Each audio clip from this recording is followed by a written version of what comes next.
dan gaat het er soms een mooi. Juist de avond nacht, maar ik doe het dan soms nog pittige buien met tonger en met miestitten.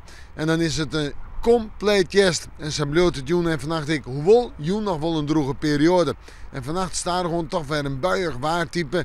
De temperaturen zijn tussen de zo'n en de 10 graden. De hegere temperaturen op de eiland, de legere temperaturen in het oosten en het zuidoosten van de provincie. De wind, nou die is er nog heel tijd. Krachtig onthut in het kust- en watergebied. Komt het uit het noordwesten waait. Verderop de provincie een matige wind. En dan morgen, een dag mooi meest op Hielendal bewolkt waar. Ik had er geen zinnen bij staan. Wolrein, lichte rein, buien, droge periode, vooral in de midden. En montionen voor een pad. En verder een temperatuur, ik denk zo om de beide 13 graden heen. Heel eentonig, maar wel koud. En de wind, die komt uit het noordwesten waai. Vrij krachtig of krachtig, de krachtige wind in het kust- en watergebied.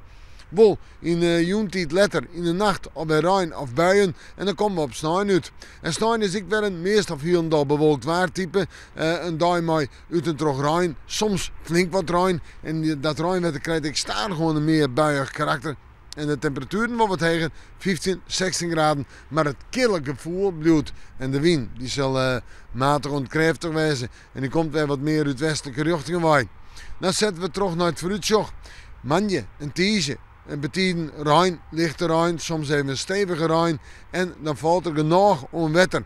En de temperaturen op Manje zijn 16 graden. Op Tieze zijn 14 graden. En op Aanzicht zijn 14 graden. Maar dan komt de zin er letter bij. Hebben het nog een aantal buien. En de wind die is zwarmig op Manje. En op Aanzicht en op Tieze hebben we nog altijd een huddewind.